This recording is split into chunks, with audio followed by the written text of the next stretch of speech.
maybe they're recording there, and this is good to go. Okay, cool. You are in a place to be. How's it going?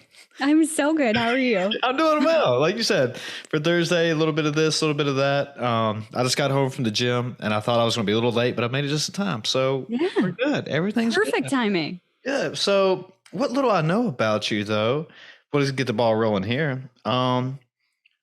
You're big into finance, right? And you got Yeah. your own little blueprint, and you're doing big things. I mean, what was the motivation? How did this happen? Let's start there, so at least our audience kind of knows what we're getting into here. Yeah, I feel like I got to go back a couple of decades to tell you the full story. It's perfectly fine. It really ended up just me making a lot of dumb mistakes that I think a lot of people can relate to.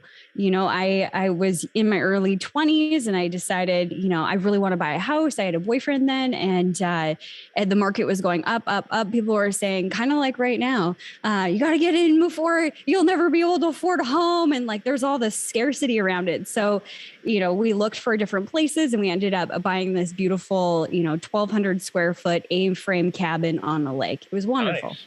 Yeah. And then fast forward a couple of years, the economy crashed, the housing market died. This was the crash of 2008, 2009.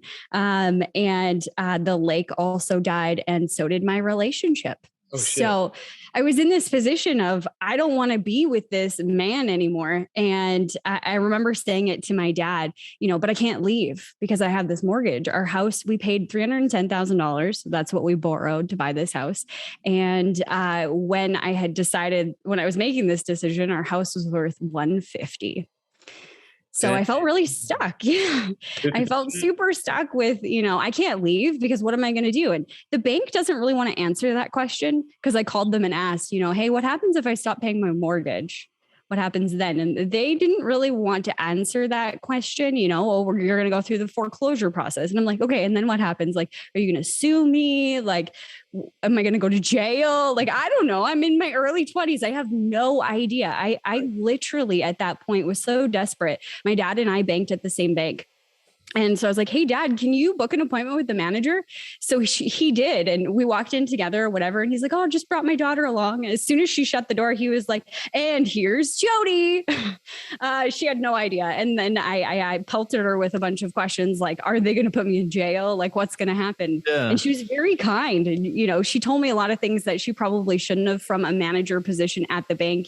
Don't leave your money in here. As soon as you default, after a certain amount of time, they're going to freeze all of your accounts. So any money you have saved, they're going to take from you and try and recover the payments. And she kind of explained the process to me. So my dad had in those moments, because I was so scared, what do I do? Like, torch my whole life financially and start over again, move in with my brother and his pregnant wife? Or do I stay in a crappy relationship? And I chose the first option. I said, my dad had said to me, you either choose to stay and choose to be happy because it was your choice to stay, or you choose to leave and choose to be happy because it was your choice to leave, and you can always make more money. So I left and I restarted financially. I had a good job at the time. I was a health and safety person for oil field, actually. Okay. So completely different.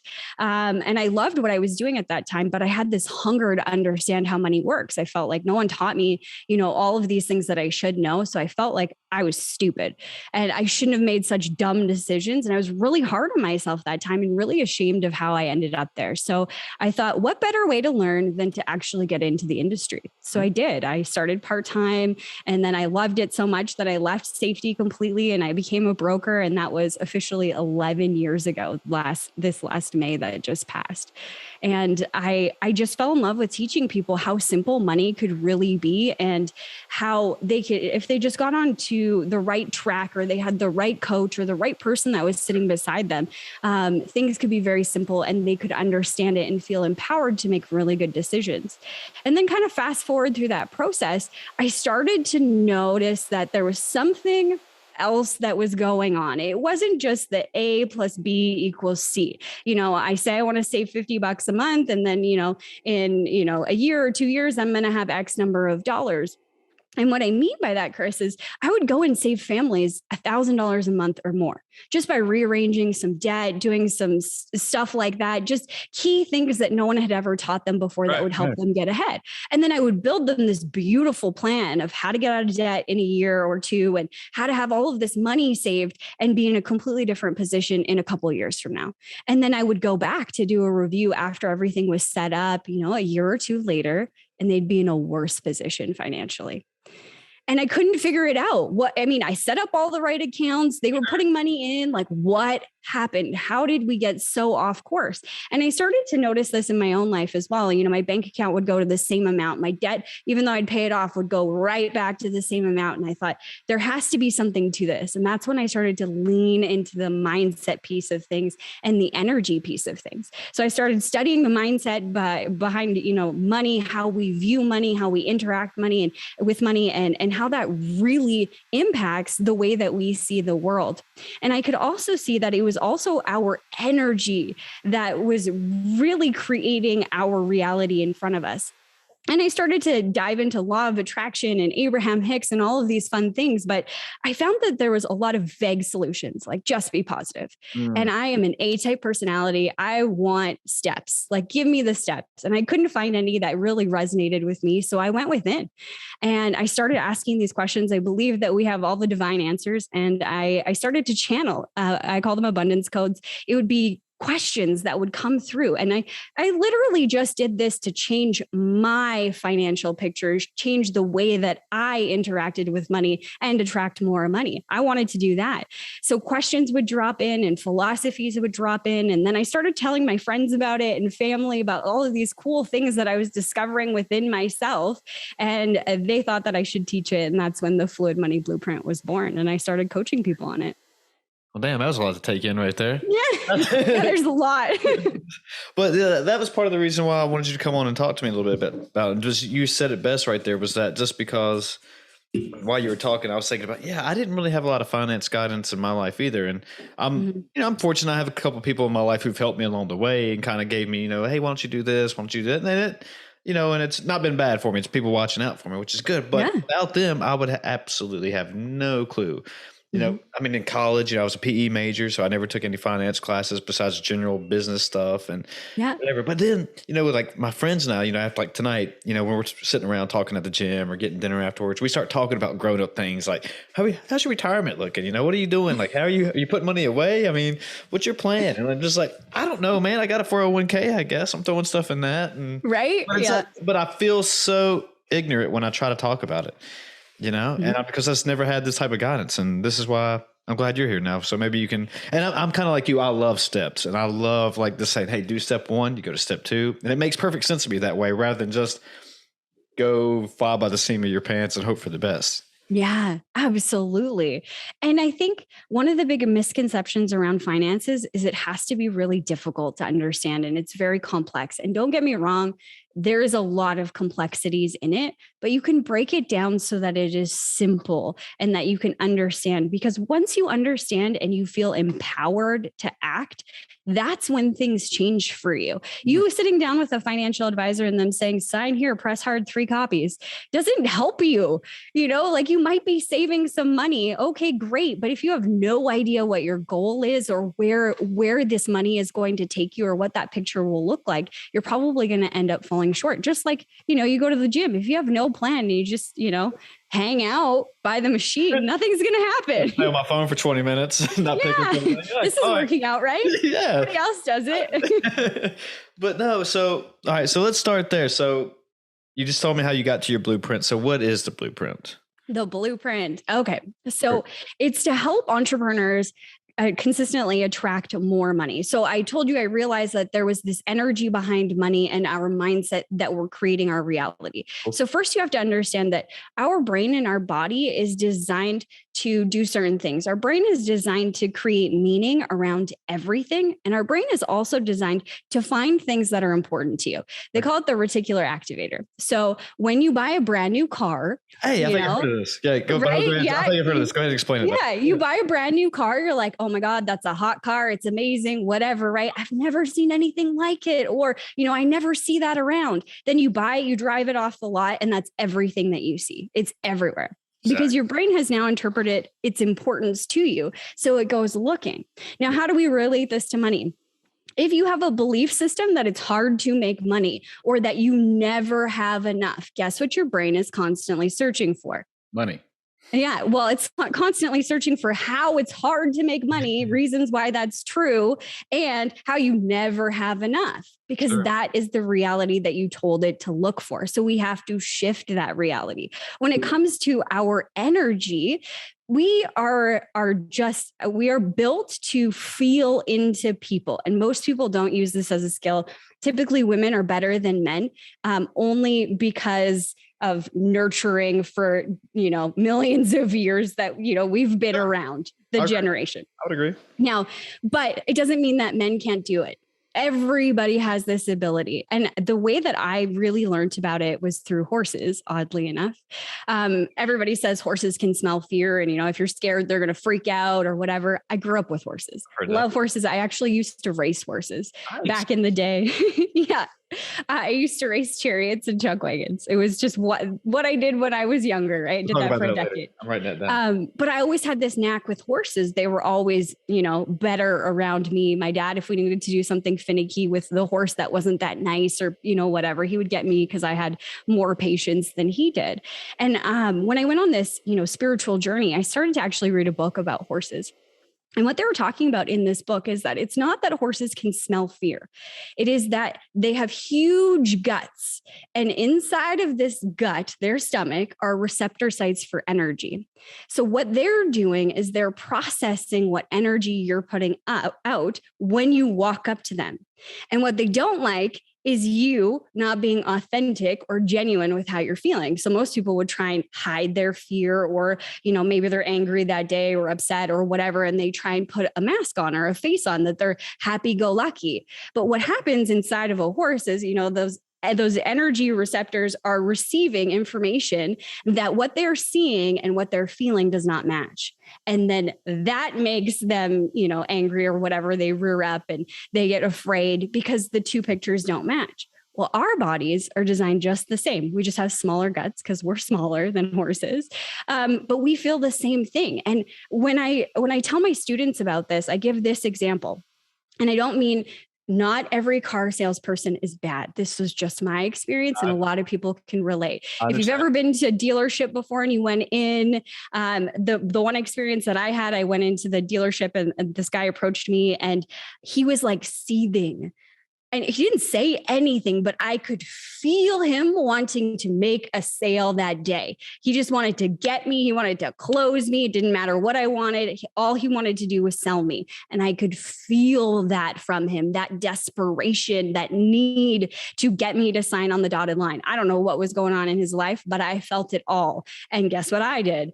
I left. I don't want to work with somebody like that. I don't want to be around someone like that. And until you're in tune with what that is that you're feeling or you're interpreting through the energy, it's just a feeling of, I don't want to be next to them. I don't want to be around this person. I'm uncomfortable.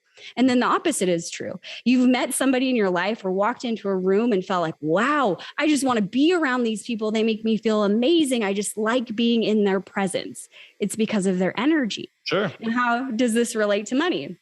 Just like that car salesman, he wasn't making any sales that day because that desperation, that need, that was driving every action that he had that day. And that was his energy that he was putting out there, which was actually pushing people away from him. So whether we're saying anything or not, we are either attracting or we're pushing away the things that we truly desire just based on how we're feeling inside.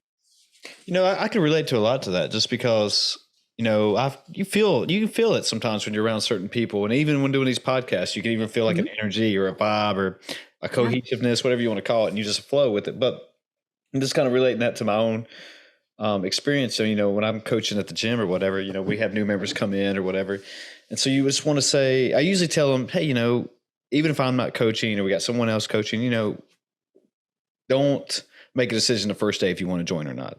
Then go around and ask other coaches or ask other members about how the gym is, and go visit another gym, see how the energy is there, see what the vibe is, see how you're feeling, and then make a decision. And then, because, like you said, the coach could be having a bad day, or a coach could be having a bad day. This would not be right. Or it could be a perfect spot for you. You could just feel it. Yep. So yeah, there is something to it, even though some people will probably, lack for a better word, shit on it and say it's not real or whatever. But I don't know if it's intuition or what, but I felt it before. I mean, even with my colleagues on a work setting, like I said, podcasts, you just know. You just know. Yeah, it's a part of your physiology. Like, you are built to feel into other people. And it's a primitive skill, because we've been taught, or when we were, way back in caveman days, we needed those skills to, if a cougar was hunting us instead of the other way around for men, or even ladies, when they were picking the berries and doing the berry collection, they needed this heightened sense of awareness of energy of other people being in the area. And maybe not people, but animals. Right. So it's built into our primitive nature to feel into other people. And it's really a skill that you can develop, and you can learn to read people's energy as they sit in front of you, and learn a lot about them without them ever saying anything. Yeah. I mean, is there practices that you advise your clients or you do yourself? Absolutely. So I totally skipped your question of what is the fluid money blueprint? What is the blueprint? I hadn't even gotten there yet. Okay. So the way that I teach it to my students is, we want to have this deeper sense of understanding of the way that we see the world, and a deeper sense of understanding and awareness of how we interact with money, and how we see money, and how we're creating a lack mentality or scarcity or not enough in our life. Sure. So the first phase of the fluid money blueprint, the blueprint I created, is unlock abundance blocks. So I walk my students through 18 different questions that I've channeled. And these questions are designed to get a response from you. So most people, what happens when they're working on their money mindset, when they're trying to shift how they see money, they stay on the surface. It's the obvious ones. Money is bad. Money is evil. Money doesn't grow on trees. And that's kind of where it ends with their mindset around money.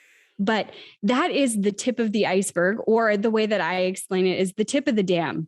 So imagine an actual wall that is a dam. It's got a bunch of bricks. On one side is all the water, which is abundance or money, all of that stuff. I always like to call it abundance, because abundance is more money, more love, more joy, more of all of the things. And who doesn't want more of all of them? Abundance means a lot of things at once. Right? Exactly. Quantities. Okay. Yeah, I'm with you. Okay. Yeah, it's all the things. So all the water represents the abundance on the other side of the dam, and you're standing there on the opposite side where it's dry. Now, when we work on our money mindset, what most teachers will teach is go to the top and start taking off bricks. And the top of the bricks, or the very top, is money is bad, or, the ones that I've just given you, it's hard to make money. But what happens is people get frustrated and flustered that nothing is changing, because they've only taken off the top layer of bricks, but the water is way down here. They're not actually dismantling the wall fast enough. So we got to draw deeper. When it comes to money mindset and what is actually creating your reality with money, it usually has nothing to do with money. It has everything to do with you. When I have more money, then I will be a good spouse. I will be a good person. We connected so deeply to who we are and how we show up in the world when we have money or when we don't. If I have more money, it means I'm good. Or if I don't have money, it means I'm bad. I'm a loser. I'm all of these things.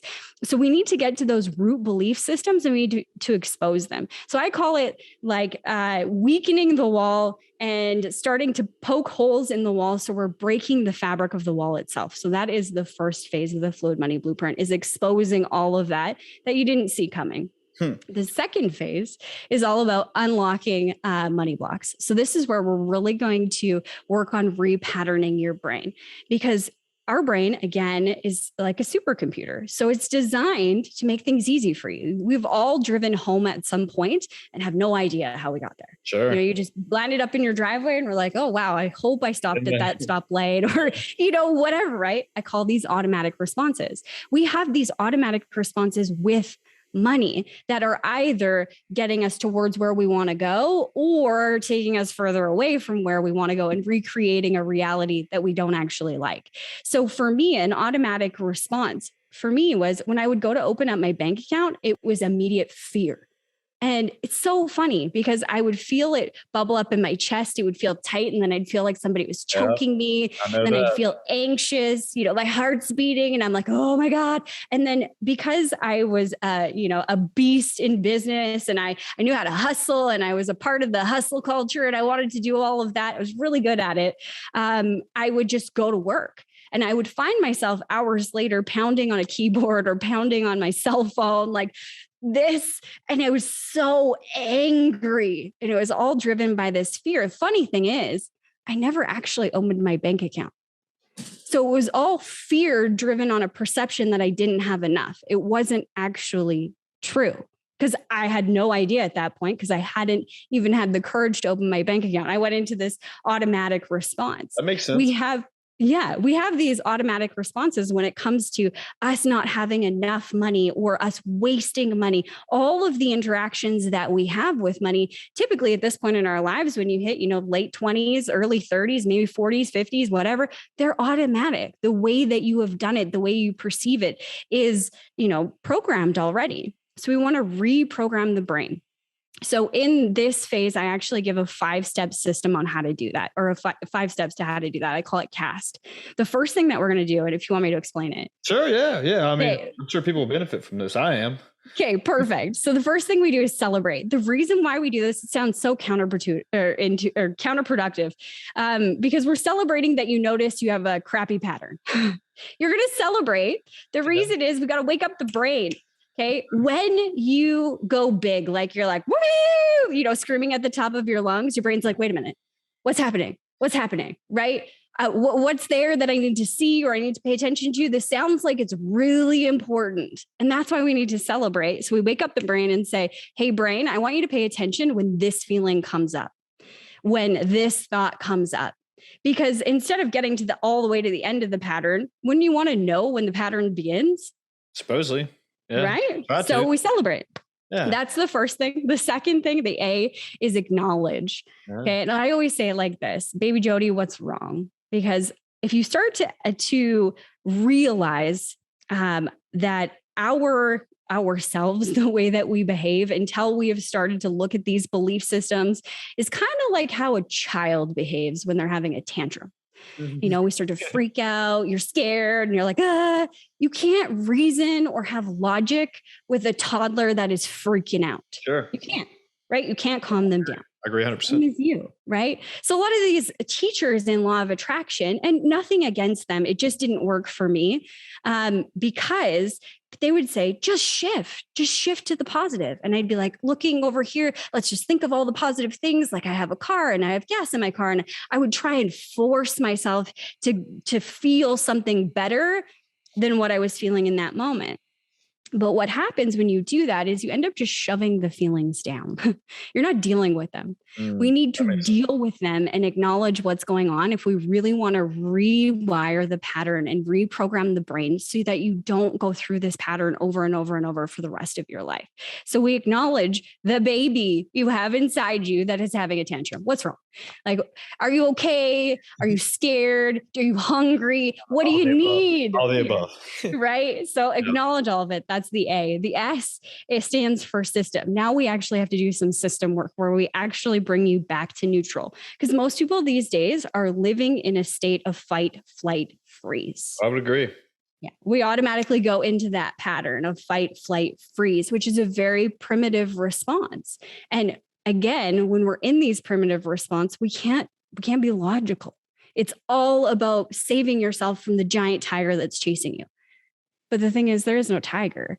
It was just you opening your bank account app. You didn't even log in. It was just opening the bank account app or using your credit card or getting into your car and seeing that you don't have, a half a tank of gas, or you only have a quarter of a tank, or the empty light is on. And all of a sudden you go into this pattern. So we need to bring the system back to neutral.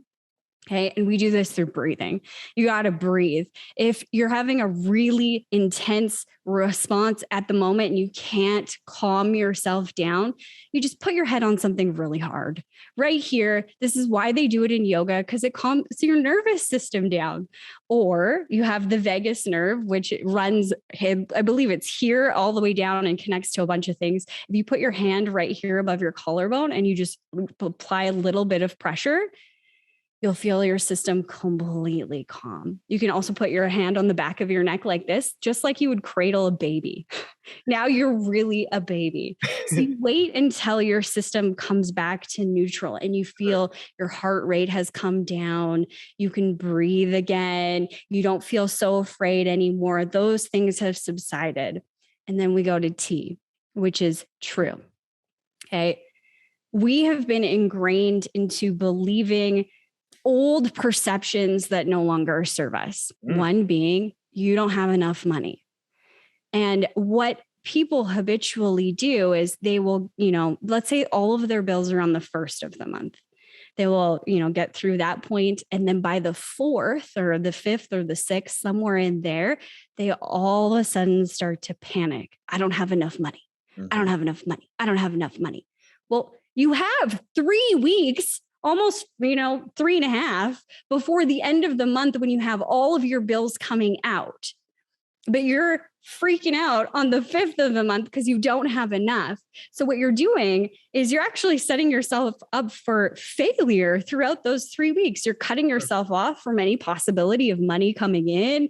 You're going through this primitive response again of this fight or flight, and you're constantly in this anxious place. And again, your energy is talking to other people before you ever say a word. So what is it saying? I'm afraid, I'm afraid, I'm afraid, I'm afraid all of the time. And your brain is looking for what's important to you. So it goes out looking for ways that you're really not going to have enough money. And then you recreate a reality that you don't want.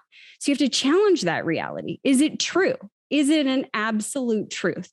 And what an absolute truth is, Chris, is that you could look across the board. Every single person in the entire world falls under this truth. And there's very few of them in life.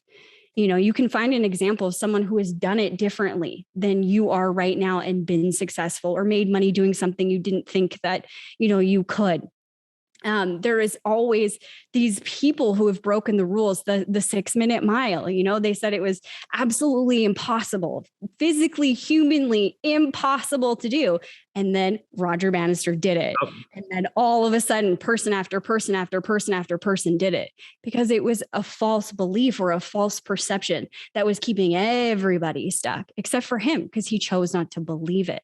So really challenging the way that you're seeing your life, coming back to, even if you only have, let's say $500 in your bank account, if you come back to this moment right now, do you have enough? Right here where you sit. Well, yeah, I probably have more than enough because what do you need right now? I've got water, I've got food, I've got a nice chair, I've got this camera, I've got everything that I need and more right in this moment. I don't need to worry about 3 weeks from now. There's possibilities of money coming in over that next 3 weeks, and I will let that unfold. But challenging what you believe to be true. So that's phase 2. So there's a lot in there. And then I can keep going. Well, hold on. I'll give you a break for a minute here. Okay.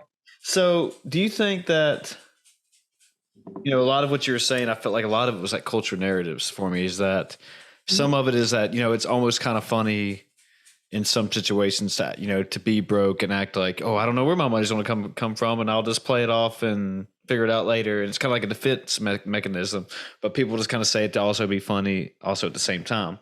But also where I was going with that is that, I've had people, in my life, and I guess I still do, that, they're always saying like, oh, you need to make more money, you need to do this, or you're never going to be basically successful in life. In which I guess there is a sense of that, but it's almost that, if I, like I said, it's, these status symbols or cultural narratives, like, oh, well, if I don't make X amount of money, then I'll never be able to buy a Rolex and show everyone how successful I am. And that's where like some of this pain and stuff comes from. Because while you were talking, even in college, I remember, we were just, working for our rent money and stuff and just being so nervous, like just exactly what you just said, like, shit, all right, after I pay rent, then what am I going to do for food? All right, now I got to also pay, my roommate for that part of the food or something. And it was like, and it was so much anxiety ridden right there. It just caused these, unnatural or not needed. I mean, everything was always all right in the end, right? But it was always like for those first couple of days, like you said, it was just me keeping it dead inside, like just pushing it Yeah. down. I'm cool, man. Let's go out and get a burger. Growing an ulcer. Yeah, exactly. And then, Yeah. exactly. I do remember like checking my account and stuff and be like, oh God, I hope I didn't overdraw last night and stuff. But yeah, and then like, oh, it's cool. Yeah, it all works out 100%. And when my students will say to me, like, I need this because it means that I am successful. Like when I have this, it will mean I'm successful. I always ask the question, who says? What is success anyway? Because if it's just money, when I have more money, I will be happy. We're going back to the absolute truth. Is that absolutely true? Meaning, is every single person who is rich on this planet or has a lot of money, are they all happy? Mm-mm. No.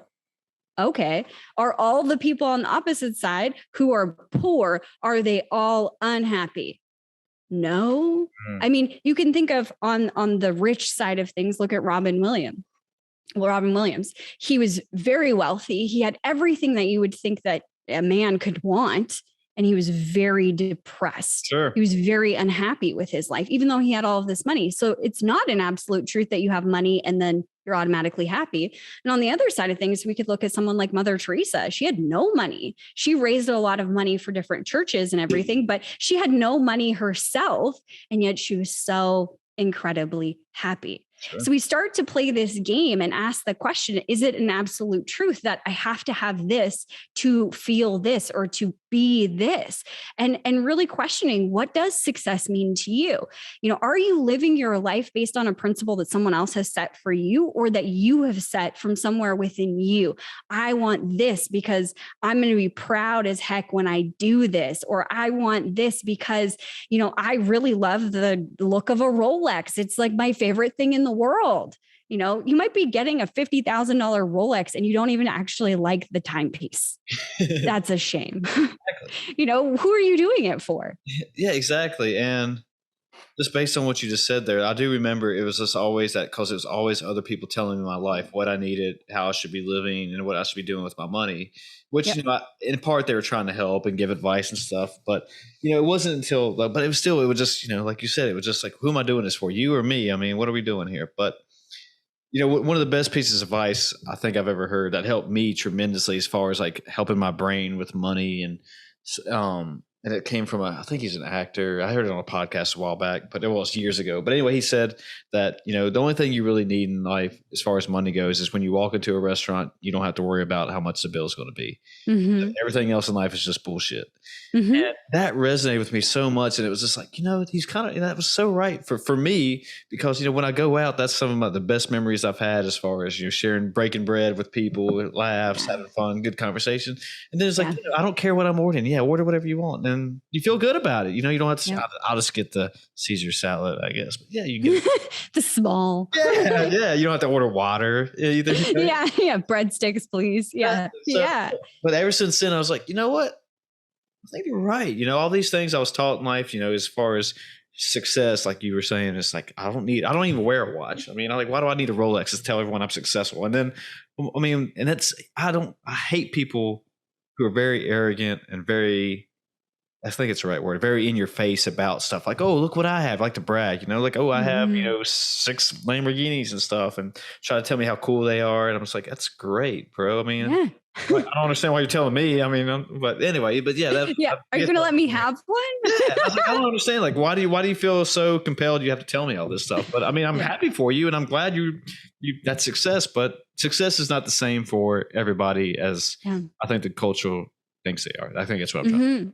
Absolutely. And I think a lot of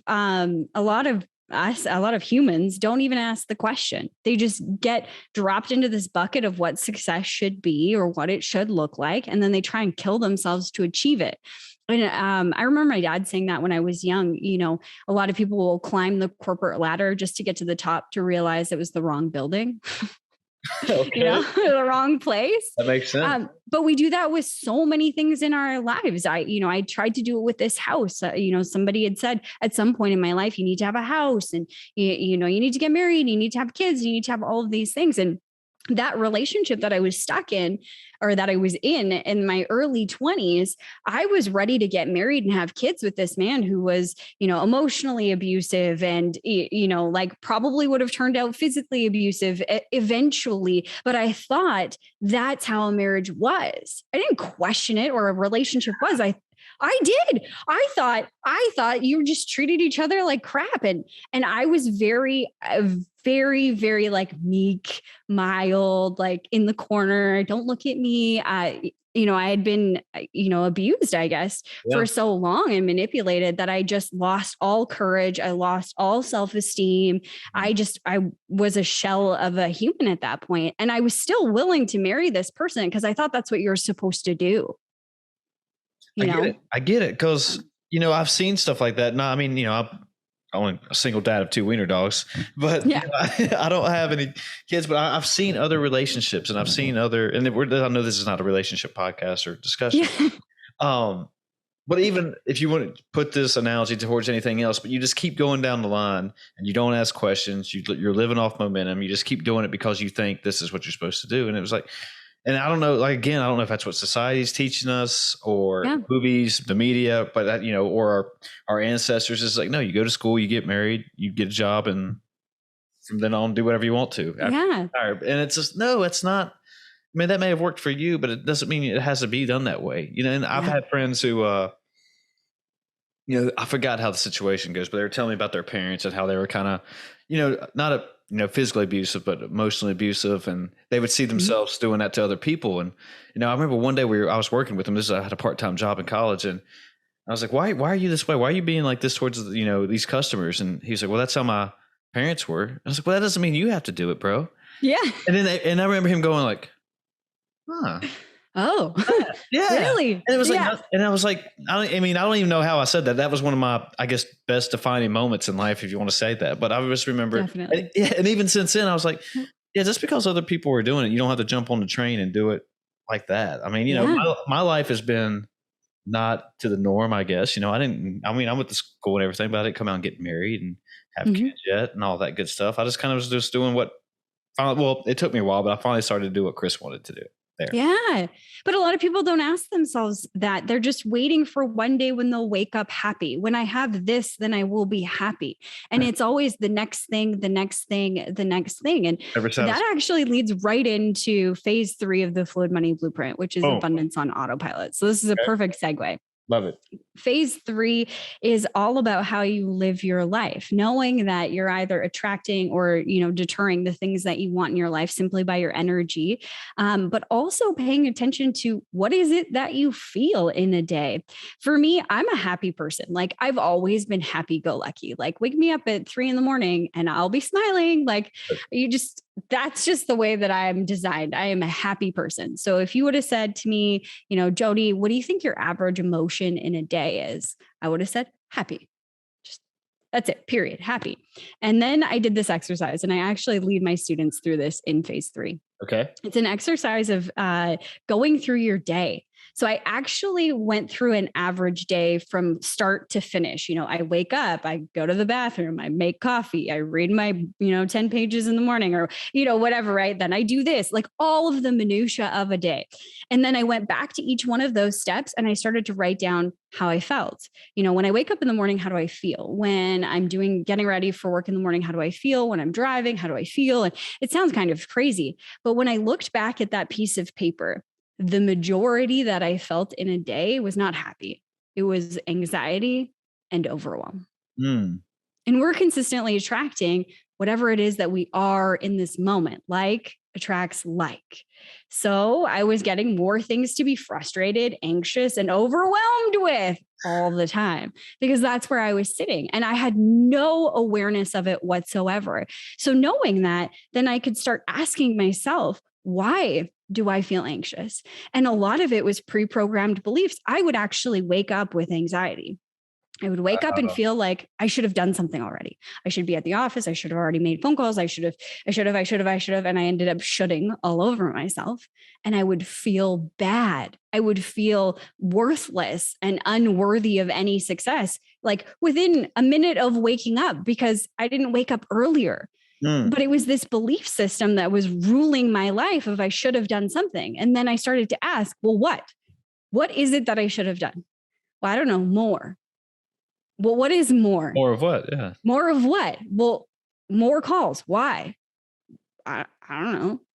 It was this false belief system running that I had to be go, go, go all the time if I wanted to be successful. So I had to repattern that, because I realized that when I'm trying to force something, and it's this way for most people, when you're trying to force something to happen and you're just like, gritting your teeth and just like bearing down and trying to move something, it takes you longer, you're exhausted, and you're going to be frustrated because everything's going to break. Because again, like attracts like. Versus when I was in that flow state where I was on and I wanted to work, I was excited, I was inspired, whatever it was, when I was in that state, I could get 2 weeks worth of work done in 1 hour. Sure. I was just on. Yeah. So I started to work with that principle of when I'm in this state of being inspired and enjoying, and I'm rested, then I get way more done than when I try and force it. So I stopped trying to force myself to do things I didn't want to do.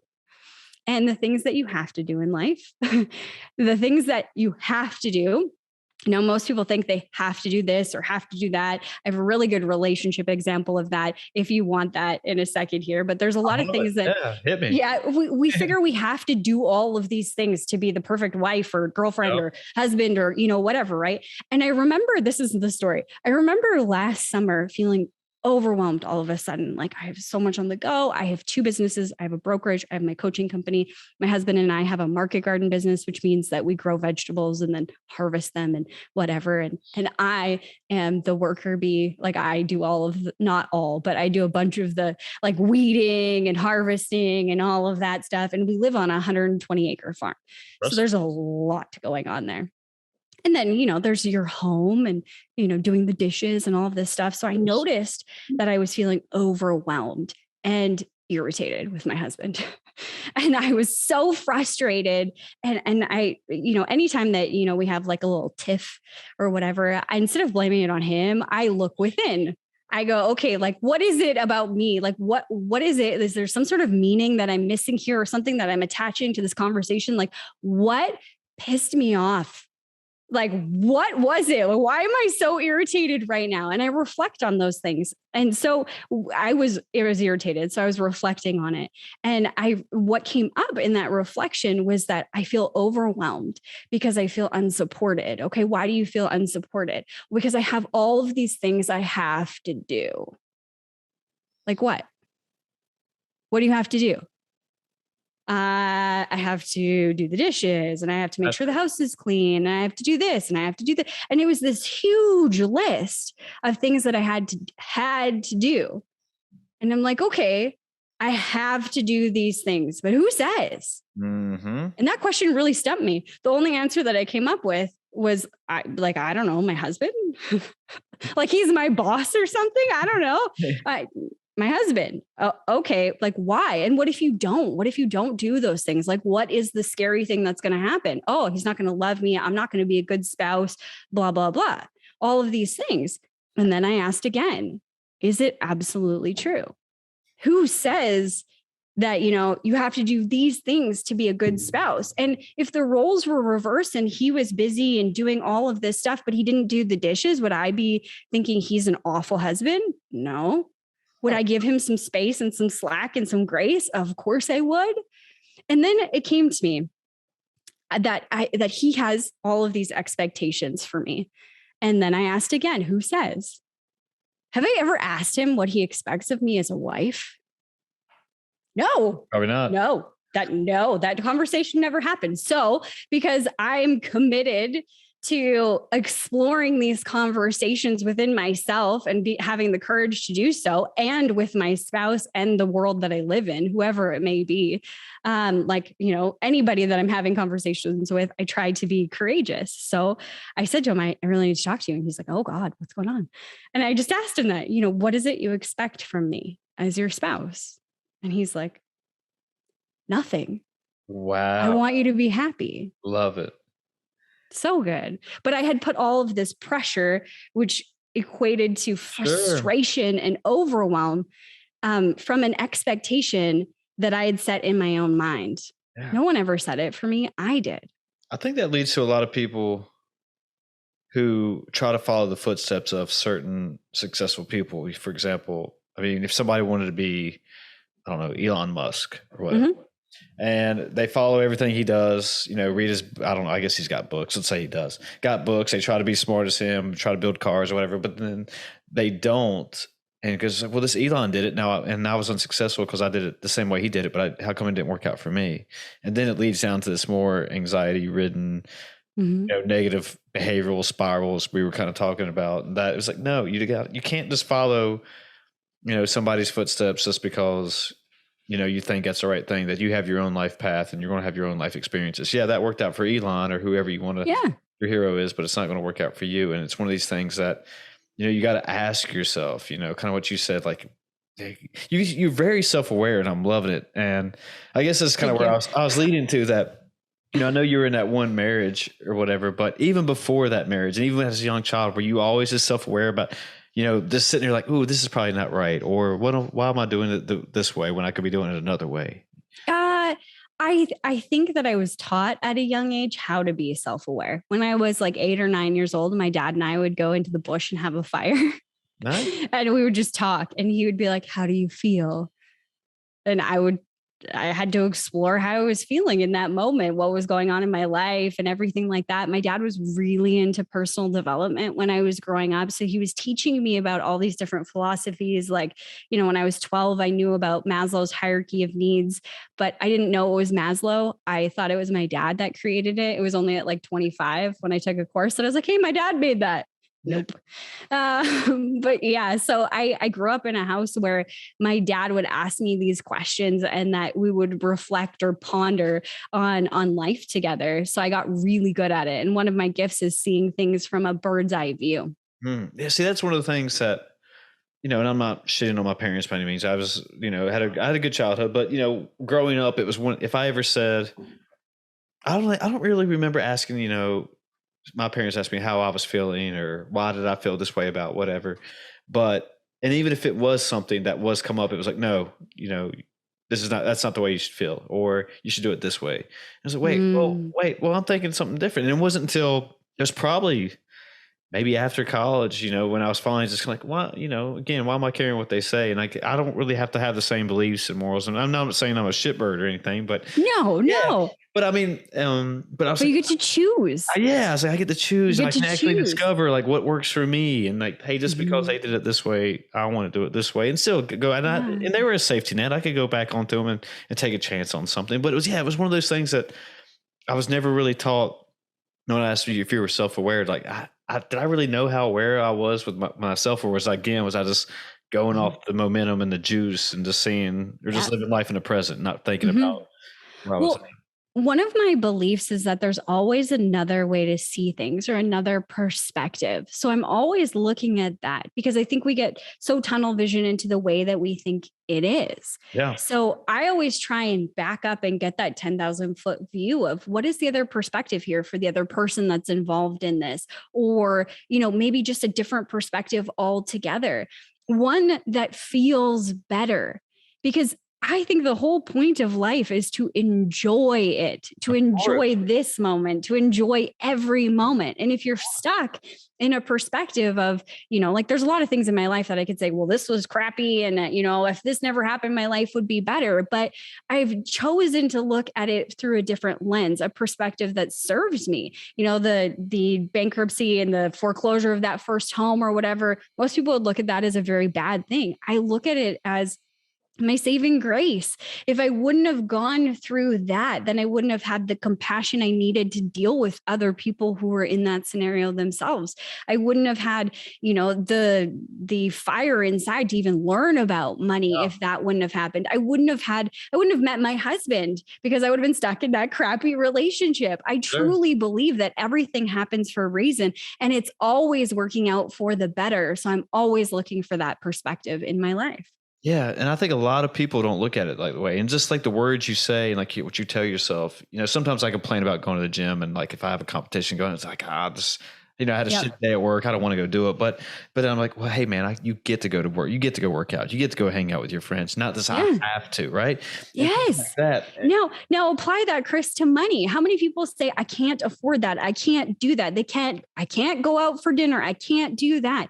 If you have the money sitting in your bank account right now today, or in an investment account or whatever, you have access to $45 for a steak dinner or whatever it costs, wherever you live. If you have access to that money right now, it's not that you can't, it's that you're choosing not to, which is coming from a place of empowerment. I'm choosing to do this instead. I'm choosing to save the money instead. I'm choosing to, direct my money to this place over here, whether it's debt or savings or whatever it is. That is an empowering stance versus I can't. Exactly. Yeah. And and just like you said, those little small things, can change your whole perspective on not only just money, but your whole outlook on life. And you get a lot more enjoyment out of it instead of just being the negative person in life. And, who wants to hang around that? I've been around those people and they're toxic, and it's just like, and they want to bring you down to their level. And it's like, man, like, why are you this way? Energy, right? I have somebody who's pretty close to me who's that way. And I don't want to say their names or anything, but it's just like I get around them and I'm like, instantly my energy starts to be pulled down. I just have to get up and walk away or something. But I was like, what? And it's just one of those things. Things are not this bad. Why are you making them out to be so bad? Yep. And I've tried to, tell that person that. It's like, hey, turn this shit around and like look at it in a different light, a new perspective, and things can be completely different. And you'll see that, hey, things are not as negative as you're making it out to be. But I just wonder if they just get stuck in that negative comfort zone and, they just don't know how to get out. And, I felt like that was me for a while, and I finally figured out a way out. And it's just like changing your mindset, changing these little things you do in your life. Sorry, I didn't mean to cut you off right there, but no. Well, I think it's comfortable. It's comfortable to be there because they've been there for so long, and that, it's, you don't know what's on the other side of it. So I believe that we go through these phases in life, that we are constantly evolving, whether we try to or not. And the best example of this is like crotchety old people, the ones that are really, really, really miserable. It's not that they woke up that day and they're really, really miserable. It's that they have evolved into this really crabby person. It's been a lifetime evolution. So whether you're trying to evolve to be the best version of you that you can be, or to be happy in life and to enjoy every moment and get the most out of life, or, you don't care and you're just negative all the time, either way, you're evolving. I agree 100%. Even though a lot of people won't, I don't know. I still don't get why people just can't, what am I trying to say here? With people like yourself and all the research out there, or not research, but all the books, podcasts. Yeah, I guess research. I don't know. You can research anything you want as long as you're willing to. You might have to go through a rocky road, kind of what you did, but you can come out great on the other side if you don't mind, doing your homework and learning new things and trying not to get stuck in that comfort zone. Yeah. And if you don't, and like, I'm not saying, I'm probably making it sound easier said than done, but you could have easily, when you went through bankruptcy in that first marriage, you could have easily just said, well, this is my life. All right. Yep. But I'm going to be a bum for the rest of my life. Yeah. Whatever. I guess I'll try out if you believe in try again and if you believe in reincarnation or whatever. Yeah. So you're on a 120 acre farm. You got festivals. You're talking about money. I mean, and I love stories like that. You go through these rough times and you come out on the other side, wearing medals at the top of your game and stuff. Yeah. Love it. And you know what? I do believe in reincarnation. And I believe that we know what we're signing up for, that we actually sign up for this lifetime and all of the things in it. So when things are really hard, and I mean, things haven't always been rosy. I go through hard times. I'm not always insightful or, I'm human. So I have good days and I have bad days. You can just ask my husband. They're not all perfect, right? Because we're human. We're just learning. And that depth of that understanding of ourselves comes with time. But when things have been bad in my life, I remind myself that at some point, as a soul, maybe I sat in a green room and I watched the highlight reel of what was to be or what was to come in this lifetime. And I said, yes. And I wouldn't have chosen poorly. I would have chosen well. I'm smart. I'm an old soul. I've gotten all of those things. I've had them in multiple lifetimes. I know that I'm an old soul. So I wouldn't have chosen poorly. So this has to get better. And that gives me hope and inspires me to keep going. Is that what you would tell people who are probably going through the same situation that you are, through a financial crisis, if you want to say? Yeah. Is that what your message you would give to them? Yeah, you signed up for this. You wanted to be here, and not from a place of disempowerment, but from a place of empowerment. You knew that whatever challenge was going to come your way, and that you would overcome it. You would triumph, that your life would be better on the other side of things. And I think when you start thinking that way and you start looking for those things, you start to see the beauty in everything that's happened that's crappy. I know that I have the hardest things that I've ever been through. I'm so grateful for them, because there is the silver lining of how my life is now. And it's so beautiful. And even in those moments, it might have been difficult, but it wasn't the hardest thing that I've ever been through. I'm still alive. When working with your clients, is this more the problems that you usually see when working with them, about how people either hit rock bottom and don't know what to do, basically, or they don't know how to change their mindset? They got themselves into a really terrible situation, and they finally decided, hey, I'm going to reach out to somebody and get some help. Yeah, no, it's usually middle of the road. So people who know that they're cutting themselves off from abundance or money, they have a mindset problem. They are, they're self-aware, or they're beginning to be self-aware. They've started onto this journey of learning. That's typically when they find me, when they're looking for the steps and the answers on how to attract more money, now that they see that they are the problem. But it's not often that somebody comes to me when they're in that space of, I've lost it all. My life is, screwed. It's all over. Because at that point, that's all that they can see. They can't see a way out.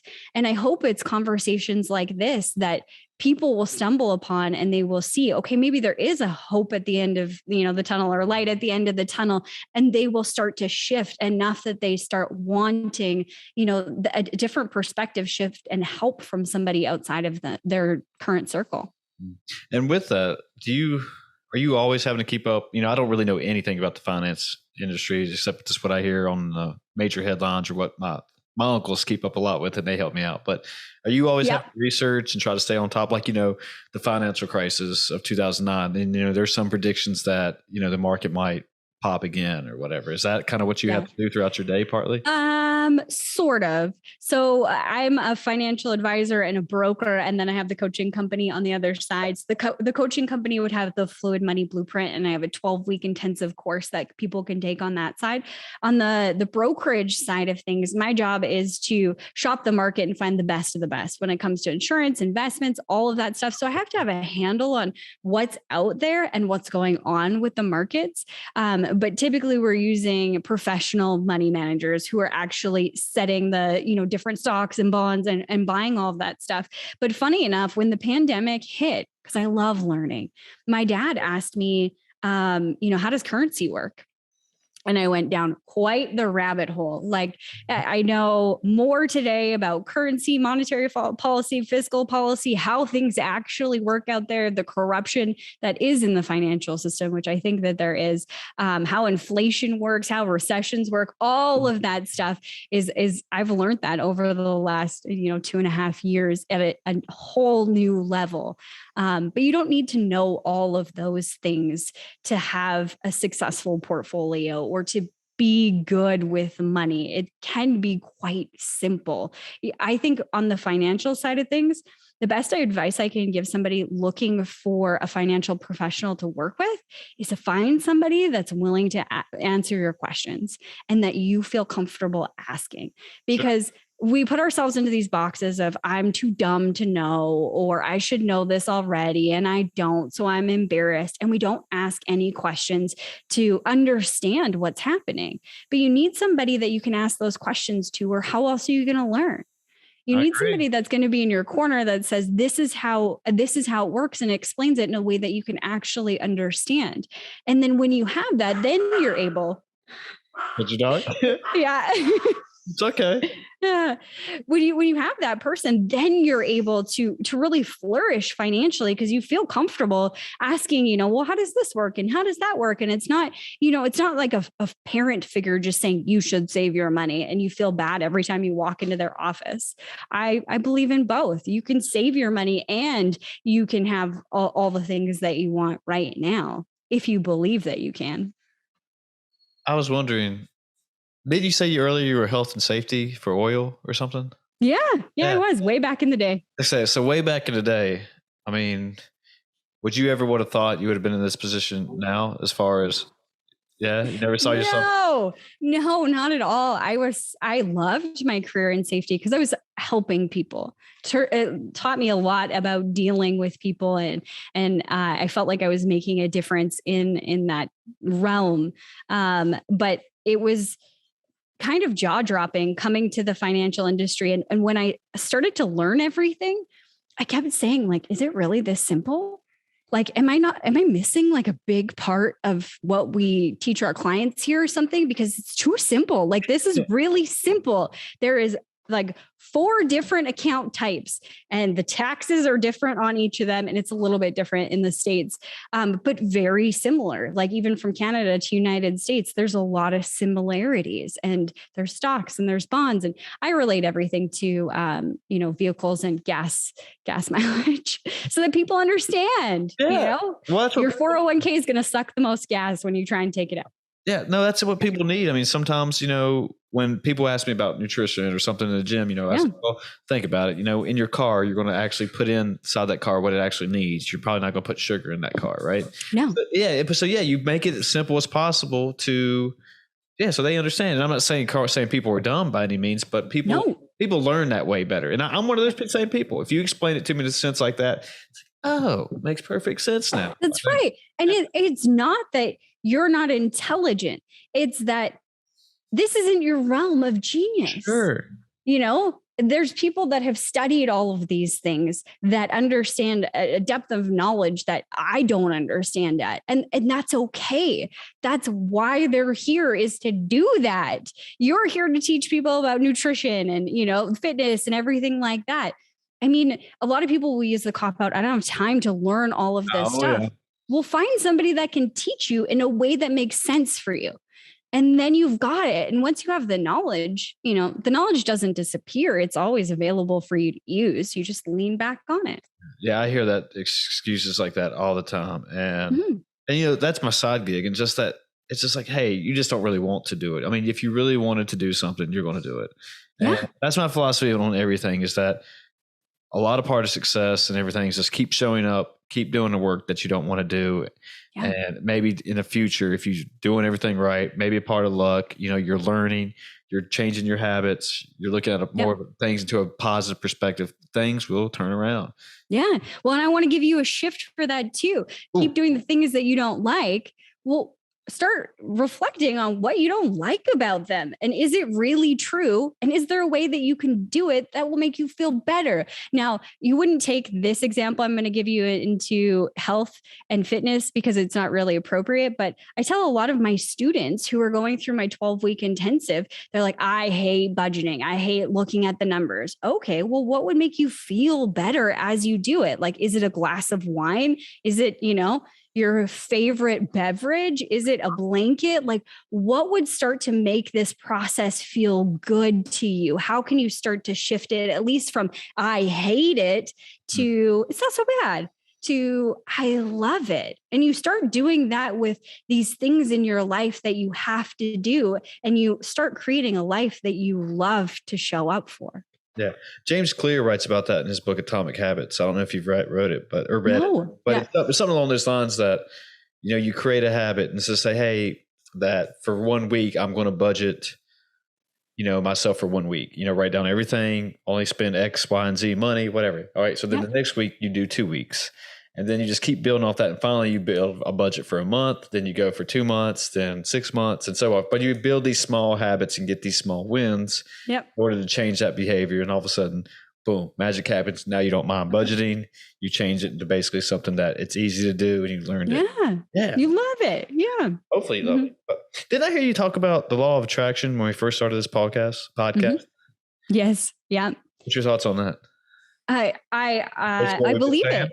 Yeah. Well, I think that there's not enough tangible steps. And that's a part of the Fluid Money Blueprint is understanding the tangible steps of the law of attraction, which is like attracts like. So what you're putting out there, you're receiving back. Now that's what phase 3 is all about, is redesigning your life so that because we always say this, when I have more money, I will feel joy. I will feel excited. I will feel bliss. I'll feel all of these things. Well, you're creating a dissonance between you and where you want to be, because right now in this moment, you're not feeling any of that. In your daily life, how often do you feel all of those things you anticipate to feel when you get there? Probably not all that much. So how can we redesign today so that you're showing up to your life, and in more parts of your life, you're experiencing the same. So joy, bliss, excitement, whatever those things are, that is your main focus, so that like is attracting like, and you're basically now attracting things at a faster pace. Cool. I think we should take this home on that right there. End it on a good note. Yeah, absolutely. If people want to find you, if you want to plug your stuff and all that and everything, how do they do that? Feel free to go. Amazing. Well, you can find me on Instagram. It's just JodieLynn Craven. You can go to my website. It's just JodieLynnCraven.com. I have a 12-week intensive course that's called More, that walks you through the entire Fluid Money Blueprint to teach you how you can unlock those abundance blocks, those mindsets that keep you stuck, how you can retrain your brain so it's actually taking you where you want to go instead of, recreating a reality that you don't want, and how you can recreate your life so that you're actually attracting more money on autopilot. And I have a free training. I'm sure I probably sent you the link. If you could put that in the description. There's a free training that goes through, the 3 mistakes entrepreneurs typically make, and how to shift those mindsets. And then it tells you all about the Fluid Money Blueprint and how you can have access to that 12-week container. Cool. Yeah. Anything else you want to say before we call it a night? Oh man. Anything else I want to say? Any last words? Any last words? Mantras, whatever. Yeah. No. Good. There is what I would want to say. What I want people to know is there's always more money. We've seen this over the last 2.5 years with them printing into oblivion in all of our countries. It doesn't matter where you are, anywhere in the world, there's always more money. And there's billions of ways that money can come into your life. It's just simply your ability to open up to see all of those possibilities. And once you do, life gets easier and sweeter. So yeah. Thanks for doing this. Thanks for being here. Thank you for having me. This was an awesome conversation. Great. Okay. All right. Good night, everybody. We're out of here. Bye.